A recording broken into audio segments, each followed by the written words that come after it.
Wilson Morales from Black Film TV. Hey, Peter, how's it going? Going good, man. How are you? Good. I'm looking at your background. Goes, there's no one more equipped to doing this type of series than you, having started off in Chicago Hope and then doing trauma and Wonderland. And if anyone has more knowledge of the medical field, I think you would have. So, and having done a lot of pilot episodes, you know, this is the longest one you've done in which you've done all the episodes. What was different this time from the other ones you've done before? One of the really satisfying experiences I had doing this show, Painkiller, was that I got to direct all 6 episodes. So it didn't really feel like 6 episodes. It felt like one big 7-hour story. And I got to go deeper than I could in some of the other shows that you've mentioned, and certainly deeper than other movies that I've done, just because you have so much more time. And it was very satisfying to go so deep into such a serious and complex story, which is the story of OxyContin. Now, people will ask, for those who saw Dope Sick, what are we getting here that's different? Obviously, there's some similar names, but obviously Richard Sackler is the centerpiece of both shows. Right. So, I thought Dope Sick was an exceptional show. I thought Michael Keaton was tremendous in it. There have been many stories about the opioid crisis and the Sacklers. The book and books. There have been books like Painkiller, the book we used as source material. There have been documentaries like The Pharmacist. There's been a wealth of content around the opioid crisis. To me, kind of like there's been a wealth of content around movies about the wars in Afghanistan and Iraq, where not as many people were killed, frankly, right? The opioid crisis is a war.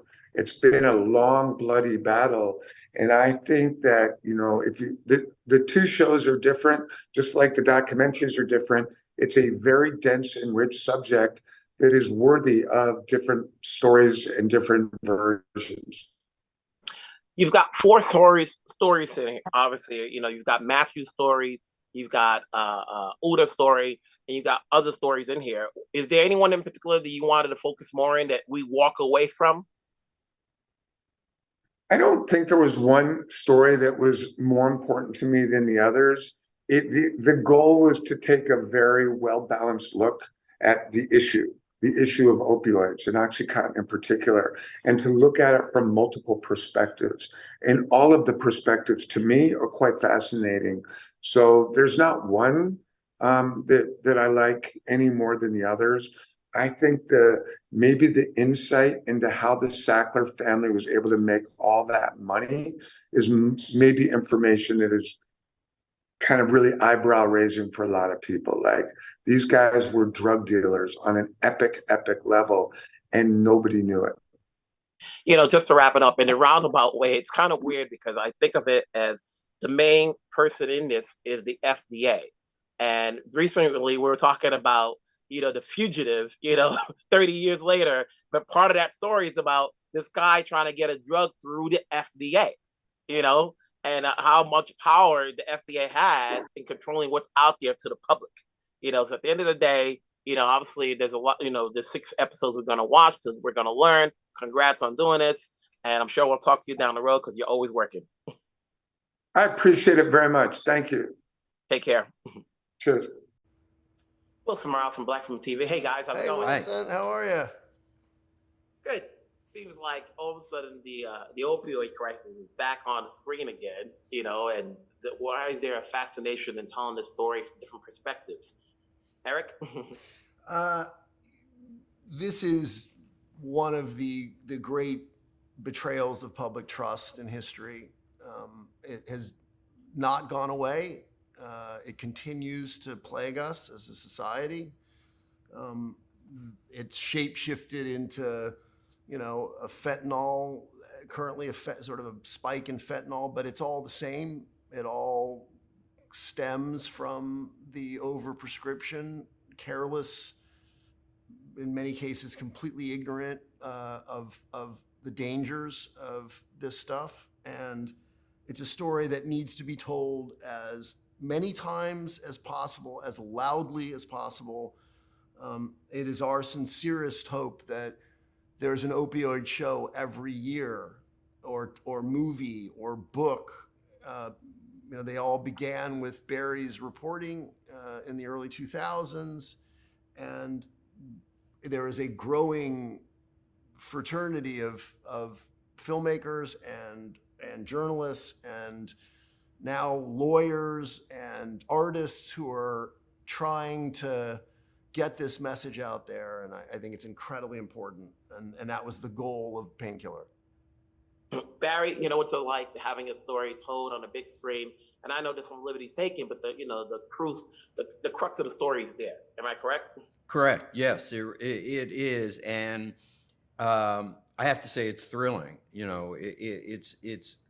It's amazing to see this book transformed in some ways by creative screenwriters, Micah Fitzerman-Blue and Noah Harpster, and Pete Berg, the director, and Eric, and of course the actors in the show.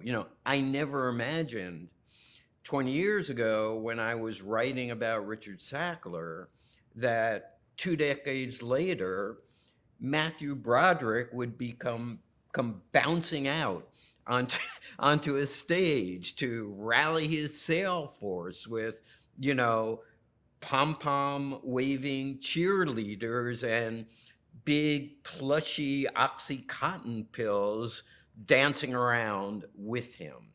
So to see this story brought to life in a new way is really thrilling. The thing I asked Peter, and I'm going to ask you, Eric, is you have 4 stories in here. Yep. Obviously, Matthew's stories, Uzo's story, Dina's story, and Taylor's story. Was there any particular story that you wanted more centered so that the audience comes away walking with it? We're all going to get the same thing, but is there anything you wanted to stand out of the 4? Yeah, I think that, if you look at the 4 different stories that we tell, you have the story of the perpetrators. You have the story of the enablers, in the case of the pharmaceutical reps who don't ask, don't tell, who think they're doing the right thing. And then you have the unsuspecting patients who are deprived of essential information. Chiefly, this stuff is addictive and it will kill you. And then you have the whistleblower, in Uzo who recognizes something's wrong.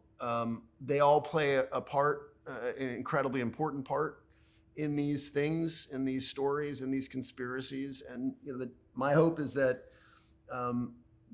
we can look at this epidemic and the reality from which it sprang, even the past, this practice of marrying marketing and prescription drugs, which in retrospect seems absolutely insane how irresponsible it is. So, the hope is there's something for everyone. I can tell you personally, the story that I most connect with is, and having met a lot of people who lost loved ones to OxyContin, is how misled so many people were and continue to be. That this is, not addictive and, is effective for treating minor pains, because so much of the strategy has been to blame victims for being drug addicts. It's not the drug's fault, it's the user's fault. And that goes so far beyond a cop-out. I think that's actually criminal. And it's one of the great injustices. So I connect chiefly to the victim. And that's so interesting because as a journalist, I connected to the corporate crime story, the story, the interplay, particularly between Richard Sackler and the character of Arthur Sackler, because at its heart, I always believed that the story was a crime story, a story of betrayal of well-meaning doctors, and ultimately the story of a tragedy. And eventually it all boils down to FDA.